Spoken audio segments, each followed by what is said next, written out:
নিয়ামতপুরে চিকিৎসা অবহেলায় নবজাতকের মৃত্যু, ডাক্তার ও ক্লিনিকের বিরুদ্ধে অভিযোগ।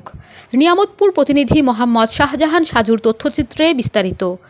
নওগাঁর নিয়ামতপুরে জীবিত নবজাতককে মৃত ঘোষণা করায় চিকিৎসায় অবহেলার অভিযোগ উঠেছে নিয়ামতপুর ক্লিনিক ও ডায়াগনস্টিক সেন্টারের কর্তৃপক্ষ এবং ডাক্তার রুহুল আমিনের বিরুদ্ধে। ঘটনাটি এখন উপজেলায় টপ অফ দ্য টাউনে পরিণত হয়েছে। জানা গেছে, গত ৯ মে শুক্রবার বিকেলে উপজেলার বাহাদুরপুর ইউনিয়নের গোপালচক এলাকার ৫ মাসের অন্তঃসত্ত্বা নাজমা বেগমের রক্তক্ষরণ হলে প্রসব যন্ত্রণা নিয়ে ওই ক্লিনিকে ভর্তি হন। ক্লিনিকের মালিক অন্তঃসত্ত্বা নারীর পেটের বাচ্চা মারা গিয়েছে বলে তাদের জানান এবং দ্রুত সিজার অপারেশন করার পরামর্শ দেন। সিজার অপারেশন না করলে প্রসূতিকে বাঁচানো যাবে না বলে তাড়াহুড়ো শুরু করেন। তাদের তাড়াহুড়োয় মেয়েকে বাঁচানোর জন্য অপারেশন করার অনুমতি দেন প্রসূতির বাবা মা। এ ঘটনায় রাজশাহী মেডিকেল কলেজ হাসপাতালের ডাক্তার রুহুল আমিন বিকাল ৫টায় সিজার অপারেশনের টেবিলে নেন নাজমা বেগমকে।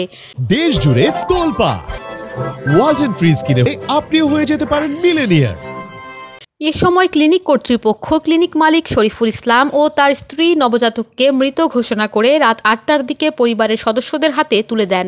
বাড়ি ফিরে পরিবারের সদস্যরা দাফনের প্রস্তুতির সময় হঠাৎ করে সেই নবজাতক নড়ে ওঠে। এ সময় উপজেলা স্বাস্থ্য কমপ্লেক্সে নিলে কর্তব্যরত চিকিৎসক কায়সার আহমেদ শিশুটি জীবিত রয়েছে বলে রাজশাহী মেডিকেল কলেজ হাসপাতালে ভর্তির পরামর্শ দেন। রাজশাহী মেডিকেলে নেওয়া হলে চিকিৎসক তাকে মৃত ঘোষণা করেন। অন্তঃসত্ত্বা নাজমা বলেন, ৮ তারিখে আসার পর ৮ তারিখে এলাম, আসা বলছে কিরে খালা কিরে হলো। ৮ তারিখে এলাম, আসা তোমরা খালা আল্ট্রাসাউন্ড করার পর বলছে কিরে আপনার বাচ্চা লাড়ি পচে গেছে, তো হার্টবিট আছে, তো আপনাকে যদি রুগী বাঁচাতে চাহেন তাহলে আপনাকে সিজার করে বাচ্চা ফেলে দিতে হবে। আমার মা বলছে কিরে না, আমি বাড়ি যাই, আমি পরামর্শ করার পর আমি তারপরের দিন আসা আপনার সাথে যোগাযোগ করবো। আমার মা তারপরের দিন আসা বলছে কি আমার বেটি আবার বেশি হয়ে গেছে, কী করবো? তখন খালা বলছে কি তাড়াতাড়ি তুমি এখন চলে আসে। আসার পর আবার আল্ট্রাসাউন্ড করার পর বলছে কিরে ছেলের হার্টবিট আছে, দিয়ে লাড়ি পড়ে গেছে, আপনার রুগীকে যদি আপনি বাঁচাতে চান তাহলে আপনাকে বাচ্চা কাটা বাইর করে ফেলে দিতে হবে। স্থানীয় বাসিন্দা কামরুজ্জামান বলেন, বাচ্চাটা মৃত ঘোষণা করার পরও যে জীবিত হলো, যে অবহেলার কারণে মারা গেল, এই জন্য ক্লিনিকের মালিক এবং ডাক্তারের শাস্তি চাই। ক্লিনিকের মালিক শরীফুল ইসলামের স্ত্রী পারমিতা বলেন, আপনারা বাচ্চাটা মানে ওটি থেকে একবার সরাসরি এই বাক্সতে প্যাকেট করে তাদের হাতে দিয়েছে? 1.5 ঘন্টা রাখার পরে প্যাকেট করা হয়েছে। আগে আচ্ছা, এই তাদেরকে হাতে তো দেওয়া হয়নি? হাতে দেন ঢাকে রাখা হয়েছে। এটা কোথায় রাখা হয়েছিল? প্রথমে ওটিতে, তারপরে স্যার বলল যে এসির বাতাস আপনি একটু বাইরে রাখেন, বেলকুনিতে রাখা হয়েছে। আচ্ছা, আপনারা যে রোগী যে ঘরে আছে ওই ঘরেই।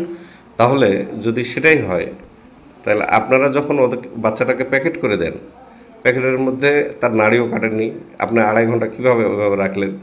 আবার নাড়ি কাটেননি, নাড়ি কাটার একটা পলিথিনের মধ্যে তার রক্ত সহ একটা ফুল এবং ফুলের সাথে একটা কেসিও ওখানে থেকে যায়। এখন বিষয়টা হলো যে আপনারা চিকিৎসা না করেই বা বাচ্চাটার ট্রিটমেন্ট না করে আপনারা কিভাবে তাকে মৃত ঘোষণা করলেন? কিন্তু আমরা না নড়াচড়া পেলে কিভাবে করব?